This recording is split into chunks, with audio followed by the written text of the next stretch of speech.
is April 8th. Also, a request has to be made from all political parties to extend support to hold a free and fair election.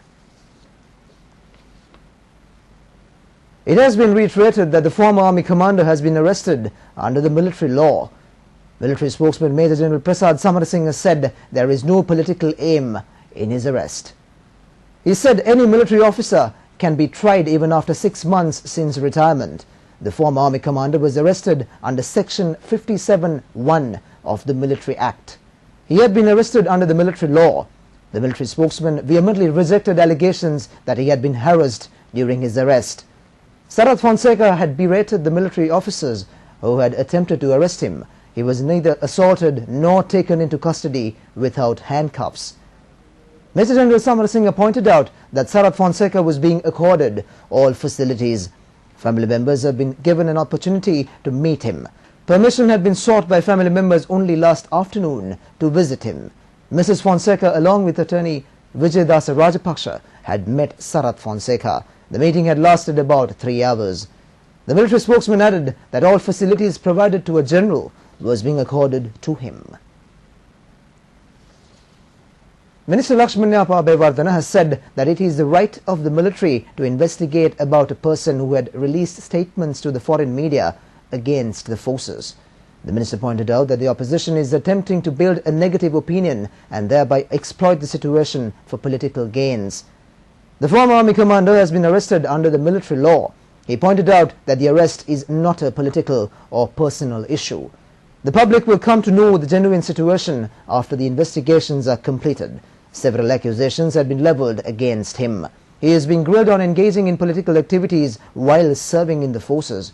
Also planning a coup against the commander-in-chief using the services of thousands of army deserters and the purchase of arms are other issues that are being inquired into. The government will not mediate in this case. He will be tried mainly under the military law. Minister Lakshmanyappa called on political parties not to arouse the public.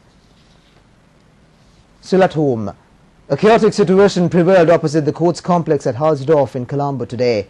There were obstructions to judicial activities. There were obstructions to work at the courts complex due to the demonstration organized by the United National Party and the Janata Vimukti Peramuna against the arrest of former army commander by the military police. Those who had come for official duties at the courts complex were unable to reach the complex due to the protest. There were no obstructions to the protest campaign from the police. However, the agitators had behaved in an unruly manner, creating pandemonium in the vicinity of the courts complex. As a result, the police had to mediate to rein in the situation. Tear gas had to be used to disperse the protesters.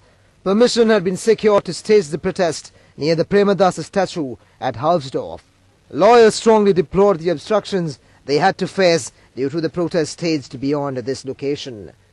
Moderate critics point out that this cannot be considered as a special incident, as the UNP had a history of denigrating courts by pelting stones. Meanwhile, the Registrar of the High Court has ordered the officer in charge of the Keselvatha police to immediately submit a report on the chaotic situation that took place opposite the courts complex. The High Court judge drew her attention to the situation that prevailed in the vicinity this morning. The High Court judge had called upon the registrar to intimate to the Keselvatha OIC to hold an immediate inquiry and produce the suspects involved in the incident to courts. You're watching Prime TV News. Still at home, UN Secretary General Ban Ki-moon has congratulated President Rajapaksa on his outstanding victory at the recently concluded election. The UN chief congratulated the president for being re-elected for a second term in the presidential polls. In a telephone conversation with the president today, the Secretary General wished him success in the continuance of his efforts to strengthen peace and reconciliation in Sri Lanka. Mr. Ban Ki-moon assured the president of UN support for this work. The president responded, saying the government's determination is to avert rifts that will hinder democracy. The UN chief was apprised of the initiatives taken to hold a peaceful general election, pointing out that his government will continue to launch development projects countrywide, including the north and east. The president appreciated the UN's support in this respect. The UN Secretary General was also briefed on the task discharged by NGOs. The President referred to the need for such organizations to play a responsible role with transparency. An independent committee chaired by President's Counsel D.S. Vijaytunga has been appointed to probe the incidents during the final stage of the battle against terrorism. The President said that he would take further initiatives necessary to improve coexistence after the receipt of the committee report. During the conversation, the President said he expected to bring about economic development with the support of foreign investors and other sectors.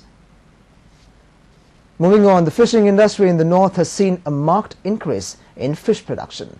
This follows the lifting of all fishing restrictions by the government.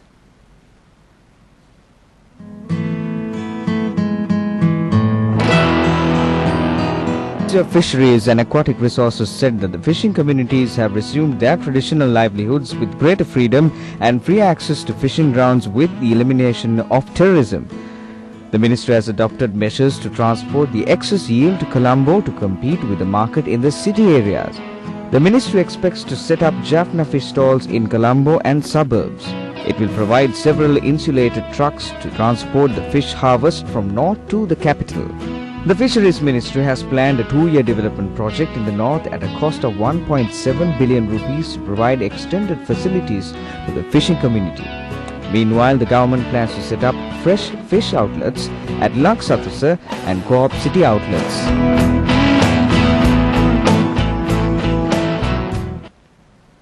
That's a Kerala. The development exhibition organized at Pallikhale will draw to a close today. The exhibition was opened on the 4th of this month in parallel to the 62nd Independence Anniversary celebrations. Since then, it attracted large crowds from all parts of the country. It is also the first time that the exhibition was organized outside Colombo. We now cross over to our representatives Mahesh Senanaika and Sharon Nanakara for some details of the final hours of this fantastic exhibition.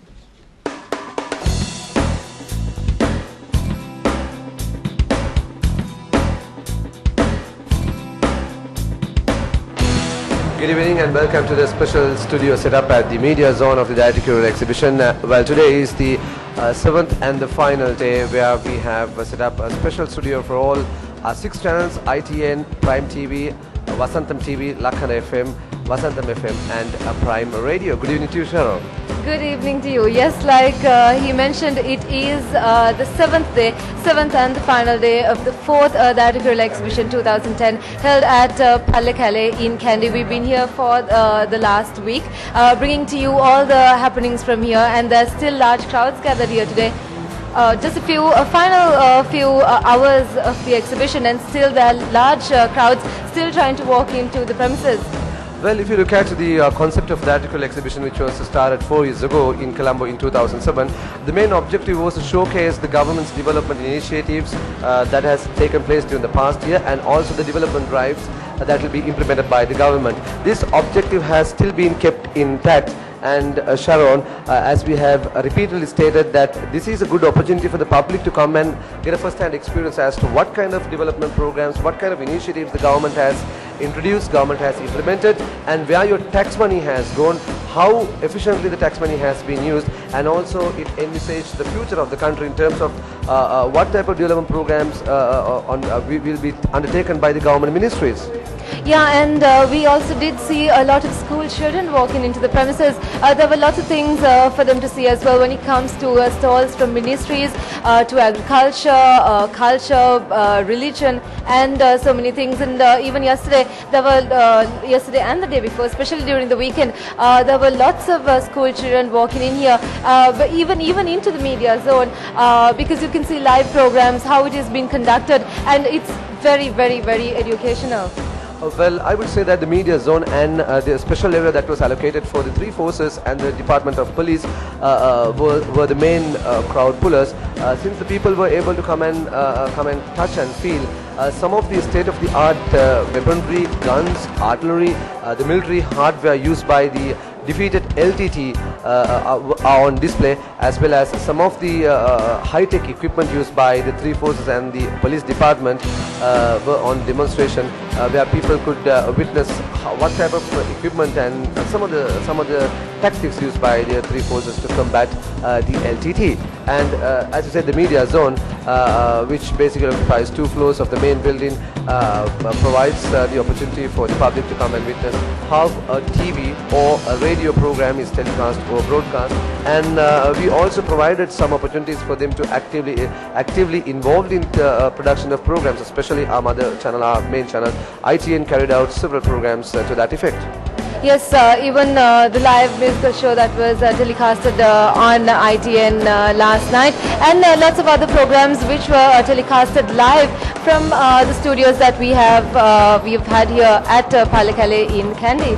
Well, another good sign of that this time is that this is the first time that this was brought to the provinces. In previous 3 years, it was only confined to Colombo, but the organizers wanted to make a difference, and they thought the second capital city, the hill capital Kandy, as the ideal venue, and the exhibition also coincided with the 62nd independence celebration that took place in Kandy on the 4th of February with the patronage of none other than